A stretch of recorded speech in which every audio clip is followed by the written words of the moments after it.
Good evening, I'm Byron Scott with a CTV News update. Our air quality seems to get worse by the day. These were the skies over Lager earlier today, the thick smoky haze still visible. The cause is Canadian wildfires. The Metropolitan Washington Council of Governments has issued a code purple air quality alert, which means the air is unhealthy for everyone, not just those with respiratory illnesses. It was the first time COG has issued a code purple alert for fine particulate pollution. You need to be outside. It's really important to avoid really strenuous activity. If you have access to a N95 or KN95 mask, it's probably a good idea to wear that and to just try to limit your time outside. If you're able to stay indoors, that would be the way to go if you have that option. But yeah, if you're outside, definitely avoid strenuous activities and see if you can wear a mask. By Monday, we'll definitely have some relief. Tomorrow, the levels will be a little bit lower. Even today, we're seeing the levels this afternoon have been going down a little bit. There are some southerly winds coming into this from the south that are a little bit cleaner. There's a little bit of rain down south of us, and there's also kind of a patch of cleaner air coming in from the north and the west. But right, in the last few days, it's been real bad, and today was the worst of it. Ironically, yesterday was Clean Air Day in Canada. Well, the poor air quality prompts county leaders to take action to protect workers. Responding to the Code Purple alert, Prince George's County decided it was best to have government workers stop doing outdoor work until the quality of the air improves. The recommendation is not to really shut down things. The recommendation is to take steps where we reduce exposure to those pollutants. Inside the building, whether it's office building or your home, the air conditioning systems are equipped with filters that will reduce your exposure. So there's a lot of business activities that are indoors. Restaurants are indoors. Now, when it's bad outside, it's not really saying that you can't be outside, it's saying to reduce the amount of time that you spend outside. And as the air quality changes, the county urges residents to keep an eye out for updates. Well, that is the official introduction yesterday as the new school's CEO, Millard House, addressing the issue of school safety. It comes as police continue their investigation into an incident yesterday that forced a lockdown at Bowie High School. Take a look at your screen. This is the juvenile suspect the authorities were looking for. Police received a call that he was spotted walking by the school with a long gun just before 1 o'clock.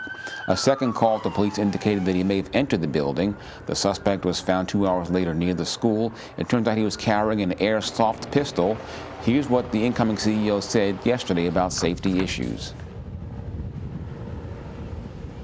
It's been a national conversation, and it's been interesting to watch the takeoff of the security issues and behaviors post-pandemic.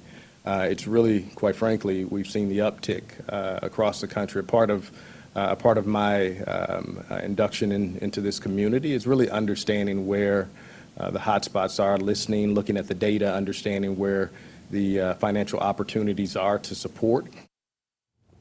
The suspect remains in custody. Charges are pending. Well, Lieutenant Governor Aruna Miller pays a visit to engineering students at College Park Academy. Miller, who has a degree in civil engineering, spoke to the students about the importance of diversity in the field.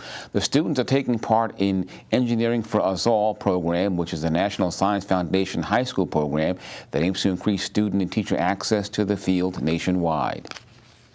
So I want you to know, I know that engineering is not the easiest subject in the world, but stick with it, learn as much as you can, and it's going to take you to great places. And here's the thing about engineers as well. This is an area in which we need to diversify it as much as we can. When I first became an engineer, I'd walk into the classroom and I'd be one of 4 women in that classroom of 30 men. Right? None of them look like me, and I'm like, oh my gosh, what am I supposed to do here? But you know what? I'm going to tell all of you, you belong in every room, in every space that you walk into. The University of Maryland and Morgan State University both taking part in the Engineering for Us All program. And you're watching CTV News. I'm Byron Scott. Coming up, Metro gives a lift to low-income commuters. Details right after the break. Stay with us. Misapplied lawn fertilizer threatens the health of our Chesapeake Bay. Do your part to protect the Bay with Maryland's lawn fertilizer law and these helpful tips. First, test your soil to determine your lawn's needs. Follow the directions on the fertilizer bag or hire a lawn care pro who's certified by the Maryland Department of Agriculture. Most importantly, fertilize when weather permits. Excessive rain can cause runoff and contamination. Learn more at mda.maryland.gov/fertilizer. Welcome back. WMATA launches its new fare program for low-income riders in less than 2 weeks. The initiative is called Metro Lift and is set to take effect on June 20th. The program will provide low-income riders a 50% discount on bus and rail trips. Eligible customers must already be enrolled in SNAP in Maryland, Virginia, or the district to qualify for Metro Lift. Today, Metro's Finance and Capital Committee held a meeting to discuss the new program. Rationale is it aligns with how customers re-enroll in SNAP, but one of the things that's on the list for the vision is better integration with the social and human service agencies that administer SNAP. So we want to do as much as we can as we get closer to this one-year re-enrollment period, which is still a year away, to see to what extent we can automate that or make it simpler for customers. And officials say Metro Lift will be available on smart trip cards. Eligible riders can enroll by visiting the website on your screen. Well, the bill signed last week that raises the debt limit had a specific work provision attached to it. The measure now expands work requirements for those receiving benefits under the Supplemental Nutrition Assistance Program, or SNAP. Currently, people between 18 and 49 years old must work at least 80 hours a month or be in a job training program to stay on SNAP. But the debt ceiling bill gradually extends the age range up to 55 years. 50 by 2025, a move that infuriates some food poverty organizations.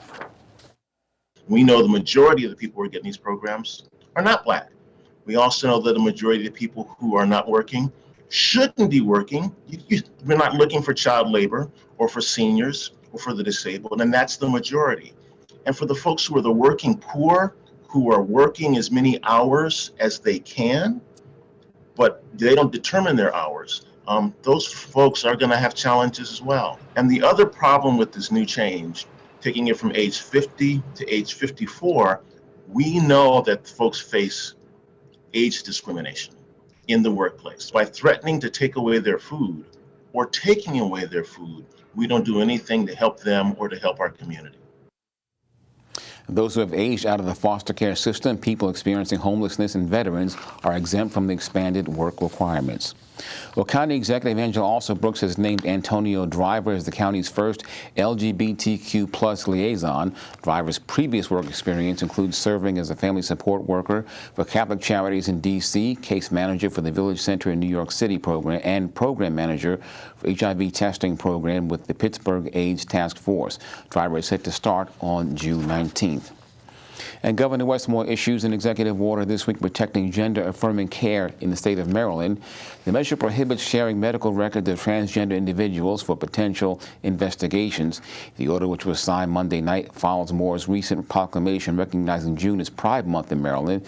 It also comes after more than 24 states have passed bans on gender-affirming care for minors. 7 other states are considering similar bans. Well, the Board of Public Works approves the purchase of abortion pills for the state's stockpile. According to Maryland Matters, Governor Wes Moore says that cash was necessary because of court challenges to FDA approval of the drug mifepristone. Those challenges and last summer's decision to overturn Roe v. Wade prompted Maryland and other states to acquire thousands of doses of the abortion pill. Meantime, the governor vowing Maryland would remain a safe haven for abortion access and quality health productive care. And coming up, we have Simon Buck standing by with your Thursday Sports page. Stay with us. Hey, sports fans, and coming up soon, a member of the UMD women's basketball team gets a shot to represent her country, and a longtime member of the sports community passes away. Don't go anywhere. What are folks 60 and older up to these days? Getting inspired. Volunteering. Playing pickleball.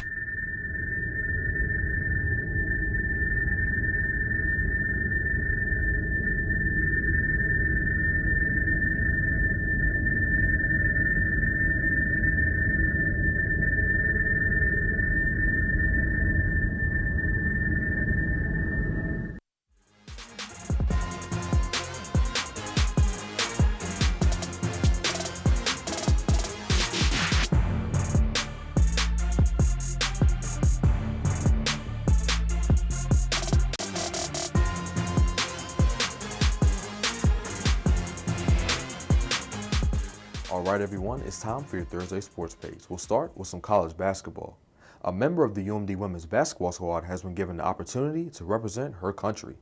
Cheyenne Sellers, a guard for the Lady Terps, has been named to the USA 3-on-3 roster for the 2023 FIBA Under-21 Nations League games. Sellers balled out for the Lady Terps this year. She was named to the All-Big Ten First Team, was an All-Big Ten Defensive Team honoree, and helped lead the Lady Terps to an appearance in the Elite Eight, where they fell to South Carolina 86-75.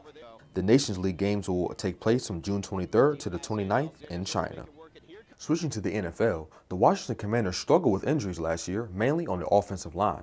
Now that the O-linemen are healthy, head coach Ron Rivera talks about how important it is for the group to play together and establish chemistry. The chemistry is important. You've got some young guards that got to be able to work together. Sadiq is there, and as is Chris Paul, and their communication with Charles will be real important.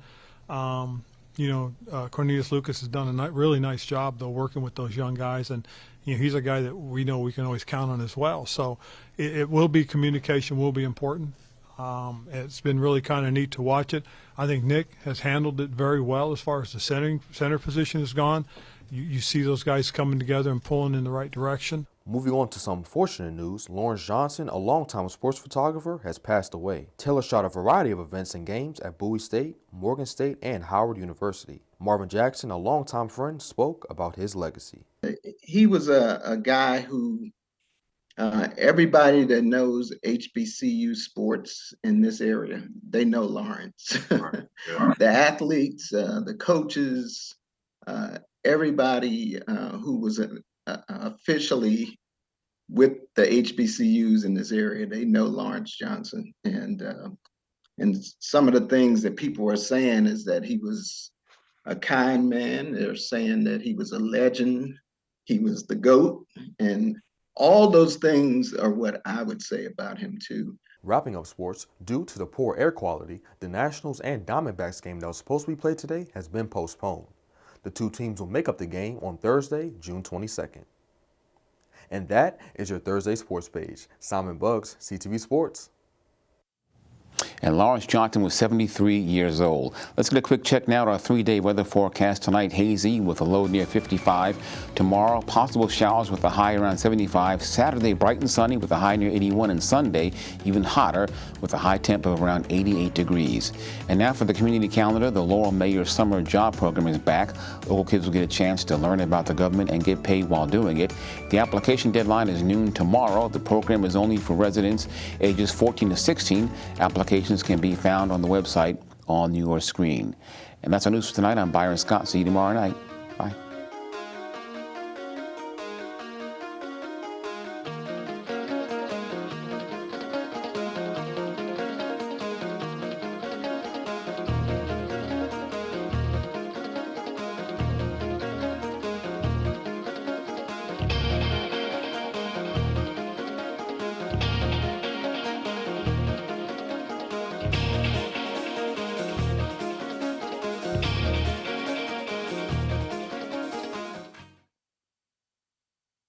We show up, boots on the ground, and we start feeding people. And in the process, the plan shows up. People don't want a solution 1 week from now, 1 month from now. The solution has to be now.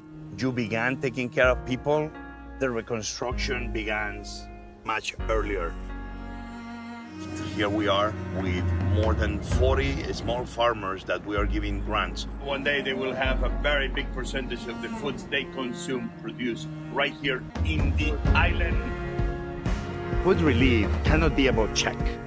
A plate of food for us is a way to have a contract with the communities. We come and we tell them, here we are, and we'll come back tomorrow and the day after until you are okay. Whatever there is a fight so hungry people may eat, we will be there.